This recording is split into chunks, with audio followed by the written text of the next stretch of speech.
The cold December wind cut through David's thin jacket like a knife. He pulled his collar up higher and kept walking down the empty street. His footsteps echoed off the old buildings around him.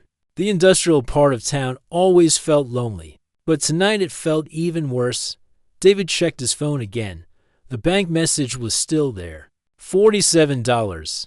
That was all he had left in the world. 3 months ago, he lost his job at the shipping company. They said business was slow. They said they were sorry, but sorry doesn't pay the rent. He stopped at the corner store and looked through the window. The owner was watching TV behind the counter. The news was on again, talking about the visitors. That's what they call them now, visitors. 6 months ago, their ships crashed into the ocean. The government said they were refugees from a dying planet. Some people wanted to help them. Others wanted them gone.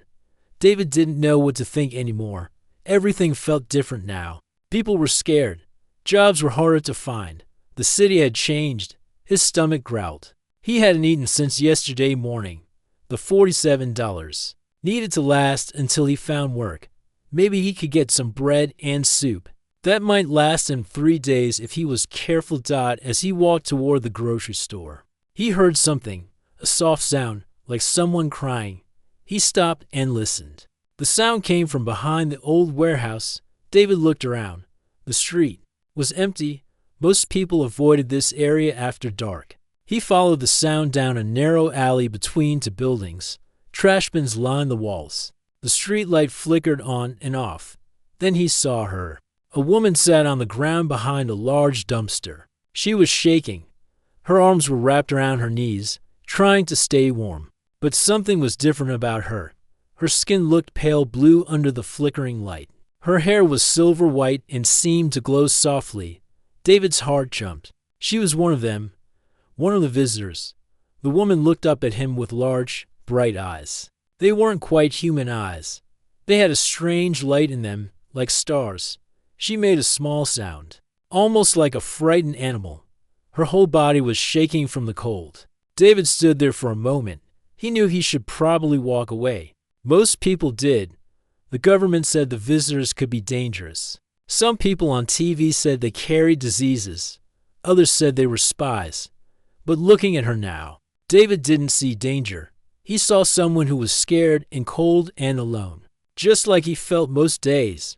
The woman tried to stand up but fell back down. She was too weak. David could see her breath in the cold air. She was wearing what looked like a thin, torn dress. No coat, no shoes. Her feet were bare and looked frozen. "Hey," David said softly. "Are you okay?"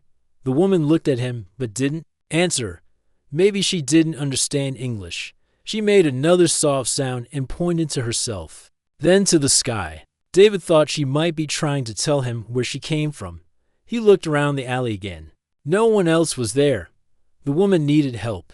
She was going to freeze to death if she stayed out here much longer. David thought about his $47. He thought about the bread and soup he needed to buy. He thought about his empty apartment and his empty stomach. Then he looked at the woman again. She was still shaking. Her strange, bright eyes looked at him with something that looked like hope. "Wait here," David said. He held up his hand to show her he'd be back. "I'll help you." He walked quickly to the surplus store on the corner. The old man behind the counter looked tired. David went to the back where they kept blankets and warm clothes. He found the thickest, warmest blanket they had. It cost $45. David held the blanket and looked at his phone again. $47. If he bought this blanket, he'd have $2 left. Not enough for food. Not enough for anything. But the woman was freezing. She might die out there. David took the blanket to the counter and paid for it. The old man looked at him strangely but didn't ask questions. When David got back to the alley, the woman was still there. She looked even weaker than before. He knelt down beside her and gently wrapped the warm blanket around her shoulders. "There," he said. "That should help." The woman looked up at him. Her eyes were full of tears. She said something in a language David had never heard before. It sounded like music, sad, beautiful music, even though he couldn't understand the words. He knew she was saying thank you. She reached out and touched his hand. David felt something strange when her skin touched his. It was like a warm feeling that went right through him. For just a moment, he could feel what she was feeling, grateful. So grateful that someone had been kind to her. The woman tried to stand again but couldn't. She was too cold and weak. David looked around the empty alley. He couldn't just leave her here, even with the blanket. She might not survive the night. Come on, David said. He put his arm around her and helped her stand. You can't stay here. The woman leaned against him. She was light, like she didn't weigh very much. David helped her walk slowly out of the alley and down the street toward his apartment building. People on the street stared at them. Some crossed to the other side. Others whispered to each other and pointed. David ignored them all. He kept walking, helping the strange woman who had no one else in the world. His apartment was small and plain. Just a bedroom, a tiny kitchen, and a bathroom. But it was warm. David helped the woman sit on his old couch. She pulled the blanket tight around herself and looked around the room with wonder. Are you hungry? David asked. He opened his refrigerator. There wasn't much inside. Some leftover rice from 2 days ago, a can of soup, half a loaf of bread. The woman nodded. David heated up the rice and soup. He gave her the bigger portion and took the smaller one for himself. She ate slowly, like she hadn't had food in a long time. As she ate, David studied her face. She looked human in most ways, but different too. Her skin had that pale blue color. Her eyes were too bright. Her hair moved sometimes like there was wind, even though the air was still. When she finished eating, the woman looked at David. She pointed to herself and said something that sounded like Zara. Then she pointed at him and tilted her head like a question. David, he said, pointing to himself. My name is David. David, she repeated.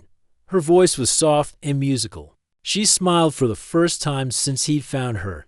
It was a beautiful smile. Zara pulled the blanket around herself and curled up on the couch. Within minutes, she was asleep. David got a pillow from his bed and gently put it under her head. She didn't wake up. David sat in his kitchen and looked at his phone. $2 left, no job. Bills piling up, and now he had a visitor from another world sleeping on his couch. He should probably call someone.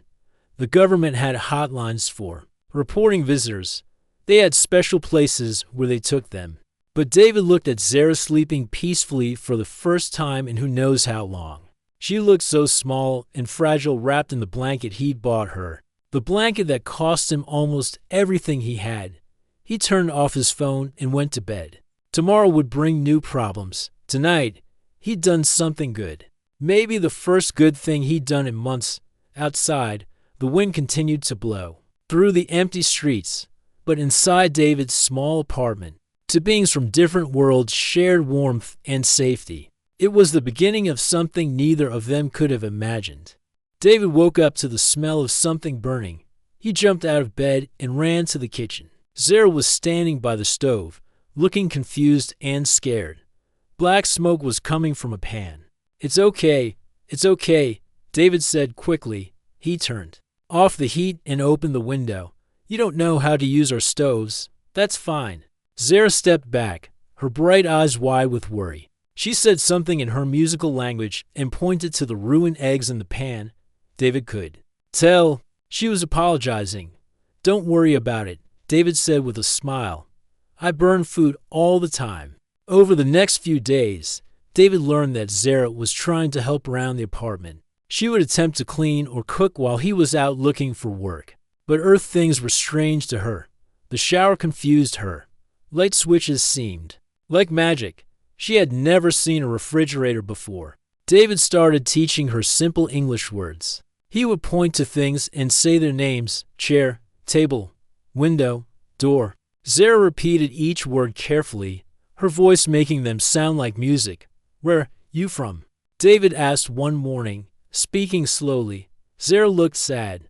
She walked to the window and pointed up at the sky.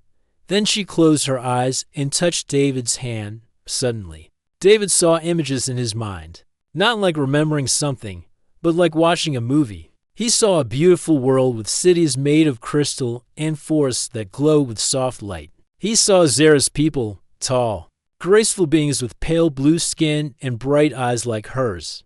Then the images changed. The beautiful world was dying. The oceans were turning black. The glowing forests were withering away. David felt Zara's sadness as if it was his own. Her entire world was gone.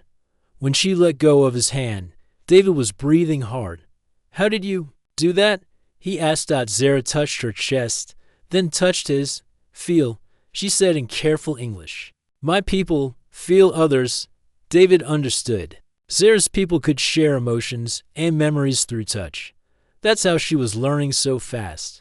When she touched him, she could feel what he meant when he said words. "The ships," David said. "On the news.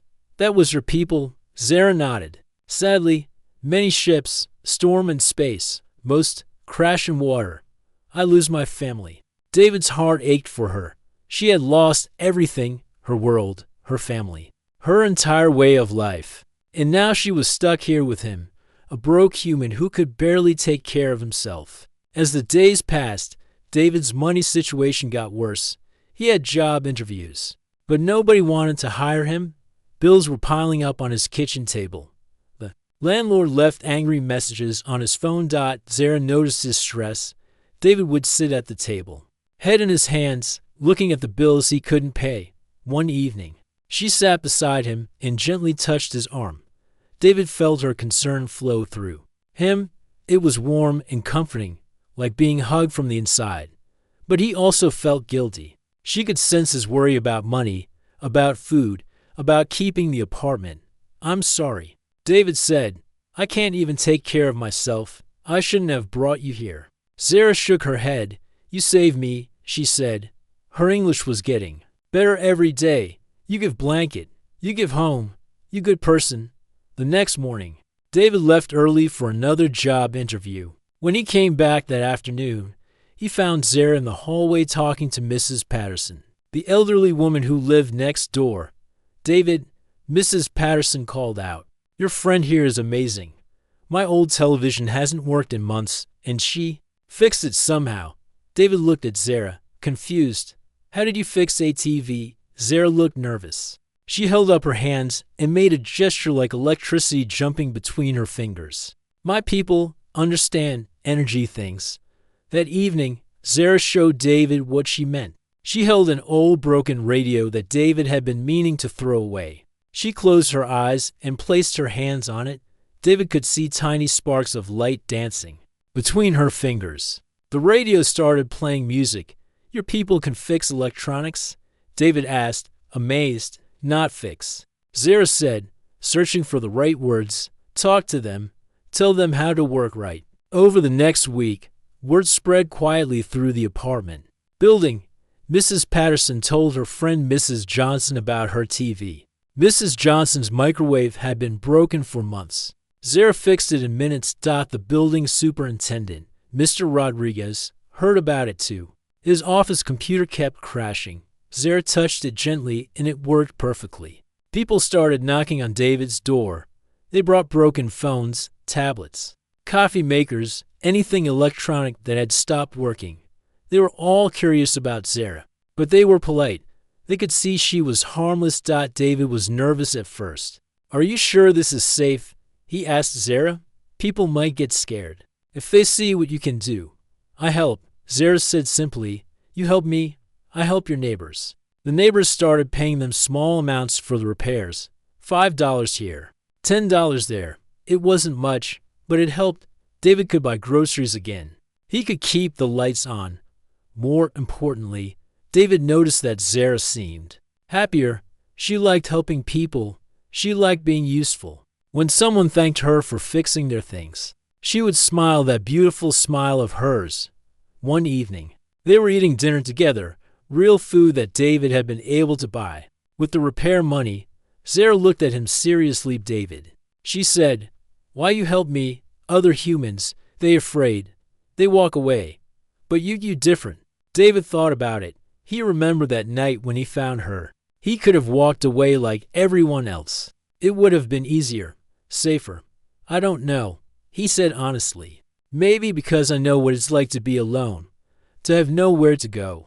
Zara reached across the table and touched his hand. David felt her gratitude again, but this time it was mixed with something else, something warm and comfortable.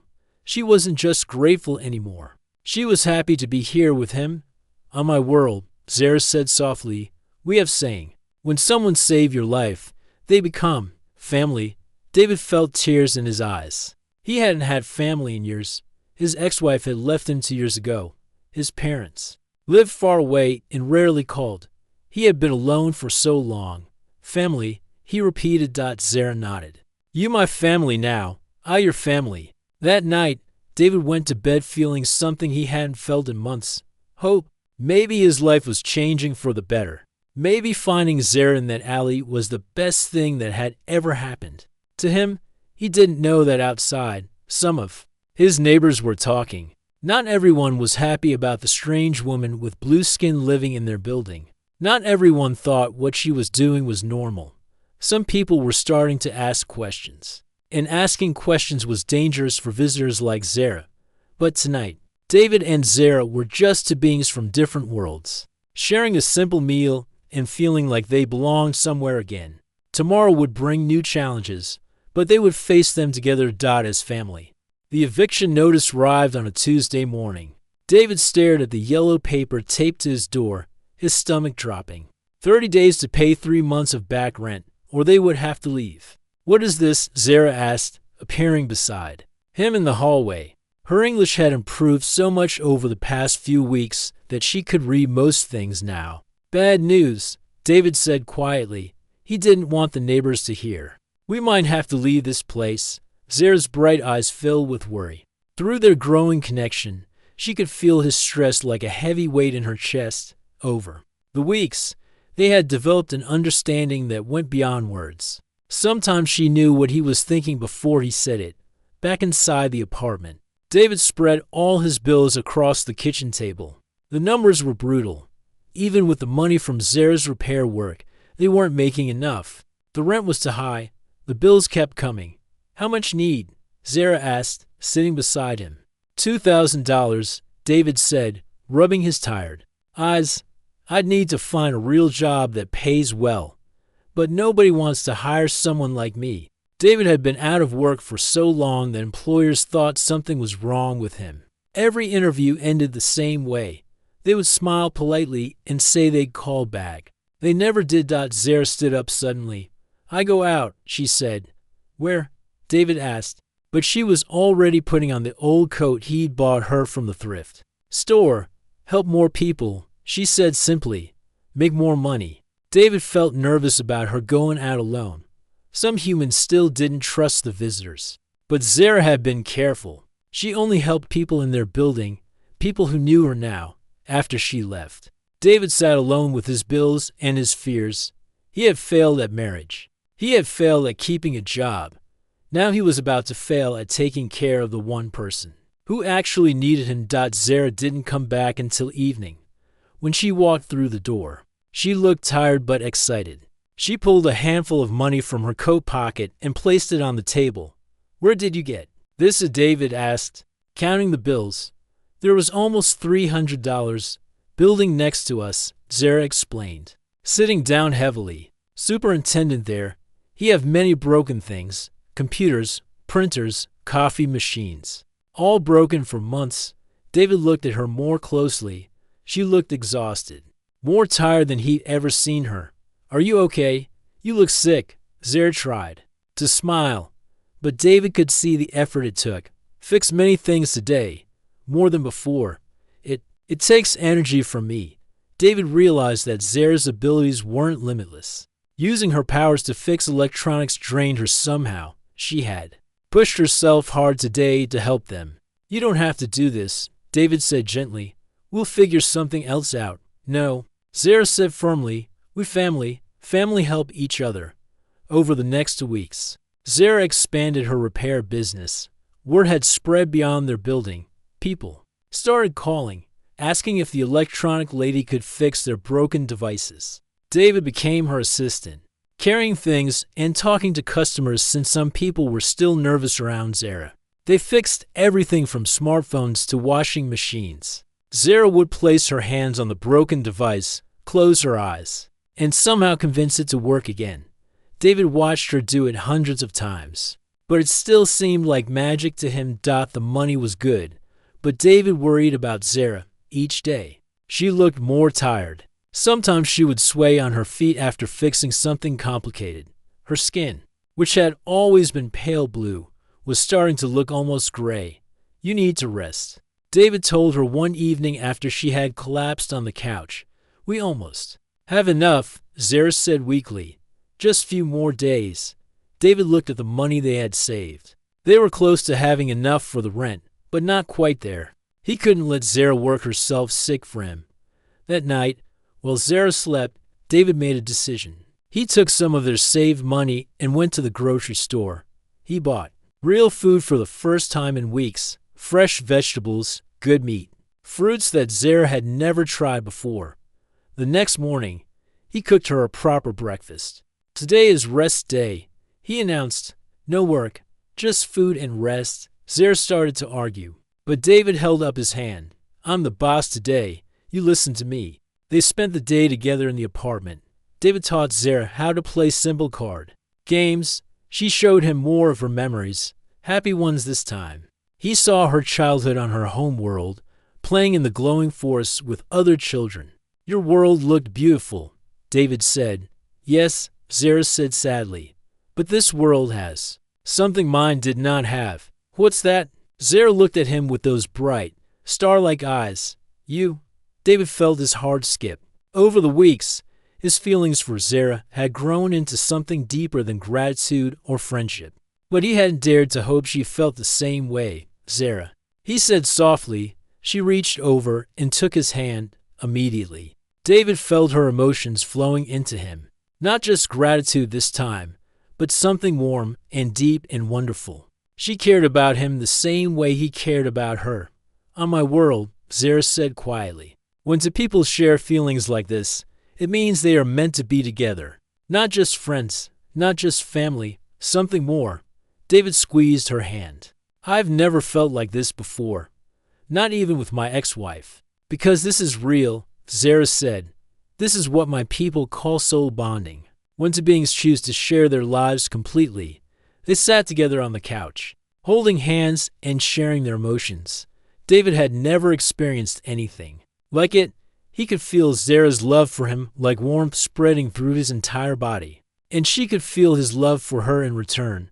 "I don't care if we lose the apartment," David said. "As long as we're together, we can figure anything out." Zara smiled that beautiful smile of hers. "We not lose apartment. Tomorrow, I feel better. We work together. We save our home." "Our home," David repeated. He liked the sound of that. But as they sat together, planning their future, neither of them noticed the man watching from across the street. Tom Bradley had been observing. There, building for days. He didn't like what he saw. An alien living among humans, using strange powers, taking human jobs. Tom pulled out his phone and made a call. "Yeah, it's me. I found another one. Yeah, she's definitely not human. I've got proof." Inside the apartment, David and Zara were falling asleep on the couch. Wrapped in each other's arms, they felt safe and loved and hopeful about tomorrow. They had no idea that their peaceful world was about to change forever. The trouble started on a Thursday evening. David was coming home from the grocery store when he saw them. 5 men stood outside his apartment building, talking in loud, angry voices. Tom Bradley was in the middle of the group, pointing up at David's window. "She's up there right now," Tom was saying. "I've seen her doing things that aren't natural, using some kind of alien powers." David's heart started racing. He recognized 2 of the other men from the neighborhood. They had never seemed friendly before, but now they looked hostile. "We don't need their kind here," said another man. "First it's 1, then it's 10, then they take over the whole building." David tried to walk past them quietly, but Tom spotted him. "Hey, you," Tom called out. "You're the one living with that thing, aren't you?" "She's not a thing," David said, his voice shaking with anger. "She's a person." Tom laughed, but it wasn't a nice laugh.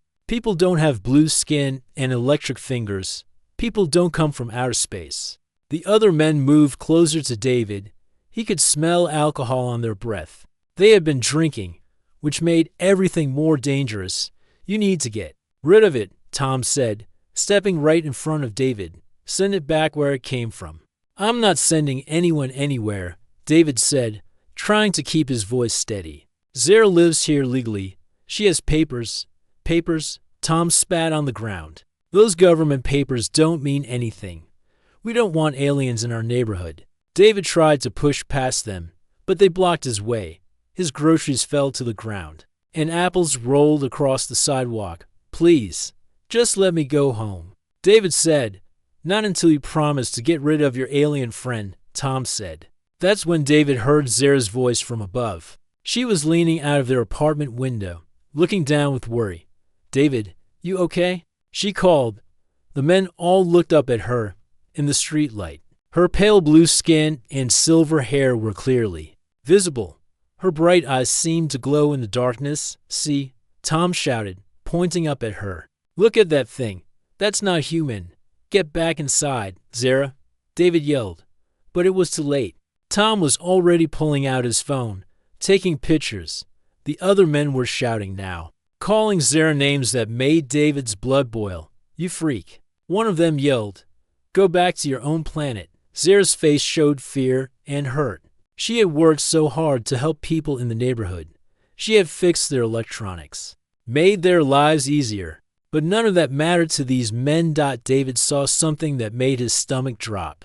Zara's hands were starting to glow with that electrical energy she used to fix things. But this time, it looked different, brighter, more dangerous. Zara, no, David shouted.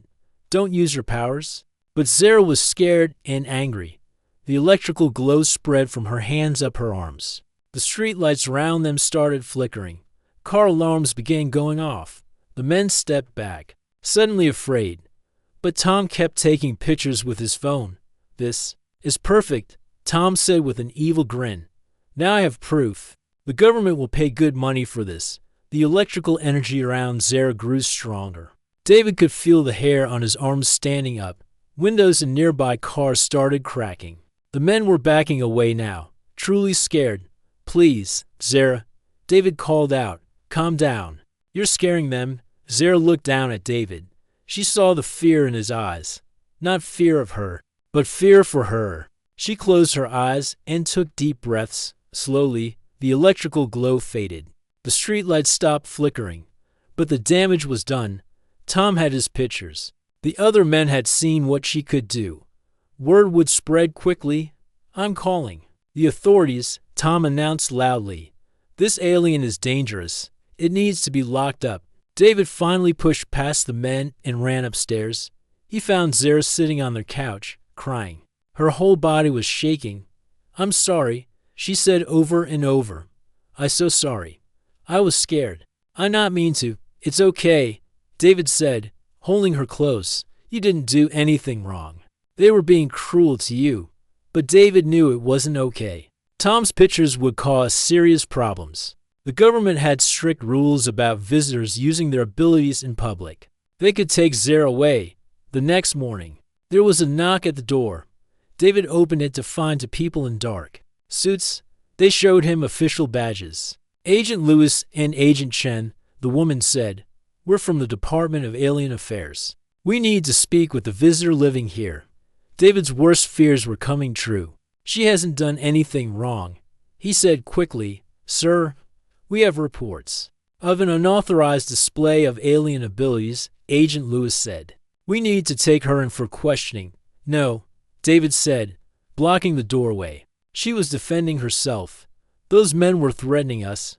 I understand your concern, Agent Chen said more kindly, but the law is clear. Any visitor who uses their abilities in public must be evaluated at a secure facility. Zara appeared behind David. She had heard everything. It's okay, David, she said quietly. I go with them. No, you don't have to, David said, turning to her. We can fight this. Get a lawyer. David, Zara said, touching his face gently. If I fight, it make things worse for you. for other visitors too. David felt tears in his eyes. I won't let them take you away from me. It's just for few days, Agent Lewis said. If she passes the evaluation, she can return. But David had heard stories about these evaluations. Some visitors went in and never came out. The government said they were dangerous and needed to stay locked up. I love you, Zara whispered to David. Remember that. I love you too, David said, his voice breaking. The agents led Zara away in handcuffs. David watched from his window as they put her in a black car and drove off. His heart felt like it was breaking into pieces. That evening, Mrs. Patterson knocked on his door. The elderly woman looked upset. I heard what happened, she said. This is wrong. Zara is a good person.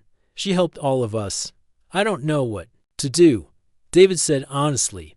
I feel so helpless. You're not helpless, Mrs. Patterson said firmly. There are people who help visitors, lawyers who fight for their rights. I know someone who might be able to help.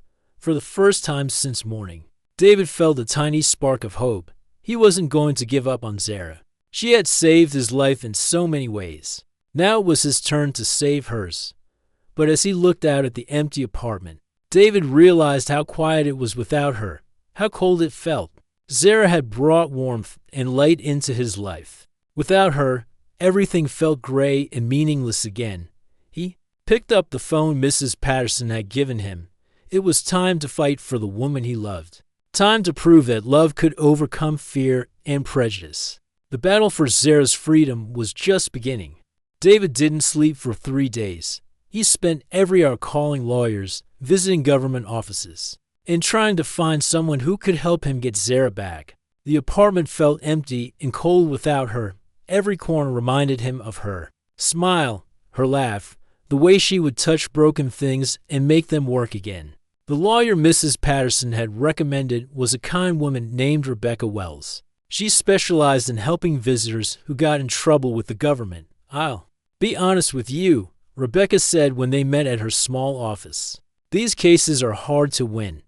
The government is scared of visitors who have strong abilities. They think they're dangerous. Zara isn't dangerous, David said firmly. She was protecting herself. Those men were threatening us. I believe you, Rebecca said, and I've seen the witness statements. Several of your neighbors have come forward to support Zara. They say she only used her powers to help people. David felt a spark of hope. Will that be enough? Maybe. But we need more. We need to show that Zara is valuable to the community, that she belongs here. Over the next week, something amazing happened. People David barely knew started showing up at Rebecca's office. Mrs. Patterson came first, bringing a letter signed by 20 people in their building. They all wrote about how Zara had helped them fix their broken things. Then came Mr. Rodriguez, the building superintendent. He brought repair receipts showing how much money the building had saved, because Zara fixed everything for free. Even Dr. Kim from the medical clinic down the street came to help. That young woman fixed our computer system when it crashed, she told Rebecca. We couldn't afford a real repair service. She saved us thousands of dollars. But the most surprising visitor was Tom Bradley. The man who had caused all the trouble walked into Rebecca's office looking ashamed and nervous. I want to take back what I said, Tom announced. I was wrong about her. David stared at him in shock. Why? You're the one who got her arrested. Tom looked down at his hands. My little girl got sick last week, really sick. The hospital's machines kept breaking down during her treatment. The doctors were panicking. Tom's voice got quiet. That alien girl, Zara, she heard about it somehow. She came to the hospital with some kind of special permission. She fixed every machine in the children's ward. Saved my daughter's life. David felt tears in his eyes. Even locked up in government custody, Zara had found a way to help people. She could have been angry at me. Tom continued. I got her arrested. But when she saw a sick child, she just wanted to help. That's not dangerous. That's the most human thing I've ever seen. Rebecca smiled. Will you testify on her behalf? Yes, Tom said without hesitation. I'll tell everyone I was wrong. The hearing was held in a big government building downtown. David sat in the front row. his heart pounding as they brought Zara into the room. She looked thin and tired, but when she saw him, her face lit up with that beautiful smile. "I miss you," she mouthed silently. "I miss you too," David mouthed back. The government prosecutor argued that Zara was dangerous. He showed Tom's photos of her electrical display, claiming she could hurt people. But Rebecca was ready. One by one, she called witnesses to speak for Zara. Mrs. Patterson talked about her broken television. Mr. Rodriguez explained how Zara had saved the building money. Dr. Kim described the medical equipment repairs. Then Tom took the stand. He told everyone about his daughter and how Zara had risked her own freedom to save a child's life. "I was afraid of her because she was different," Tom said honestly. "But being different doesn't make someone dangerous. What makes someone dangerous is when they don't care about others. And this woman cares more than anyone I've ever met." Finally, they let Zara speak for herself. She stood up slowly, still weak from her time in custody. "I know I look different," Zara said in her musical voice. "I know my abilities seem scary, but on my world, we believe that if you have the power to help someone, you must use it. David taught me that humans believe this too." She looked directly at David. "When I was cold and alone, David spent his last money to buy me a blanket. He didn't know me. He didn't know if I was dangerous. But he saw someone who needed help, and he helped. That is who humans really are." Zara turned back to the judge. "I want to stay here not just because I have nowhere else to go. I want to stay because I have found a home. I have found love. I have found a purpose. If you let me stay, I promise to use my abilities only to help people, to make this world a little bit better." The judge was quiet for a long time. Finally, she spoke. "Miss Zara, the evidence shows that while you made a mistake in using your abilities publicly, your intentions have always been to help others. The community's support for you is remarkable. You are free to return home, with the condition that you register your abilities and work with our integration program." David jumped up from his seat. Zara ran toward him, and they met in the middle of the courtroom, holding each other tight. David could feel her joy and relief flowing through him like warm sunshine. "We did it," he whispered. "You're coming home." "We're going home," Zara corrected him. "Together." 6 months later, David and Zara stood in front of their new apartment. It was bigger than the old one, with large windows that let in lots of light. They had saved enough money from their electronics repair business to afford something nice. Zara's Fix-It shop read the sign on the door. Below it, in smaller letters, proprietors, David Chen and Zara Stardust. Zara had chosen Stardust as her last name when she became a legal citizen. She said it reminded her that she came from the stars but now belonged to Earth. Their business was thriving. People came from all over the city to have Zara fix their broken electronics. But more than that, she had become a symbol of hope for other visitors who were trying to make new lives on Earth. "Do you ever miss your old world?" David asked as they watched the sunset from their new balcony. Zara took his hand and smiled. "How can I miss anything when I have everything I need right here?" David felt her love flowing through their connection. It was stronger now than ever, a bond that nothing could break.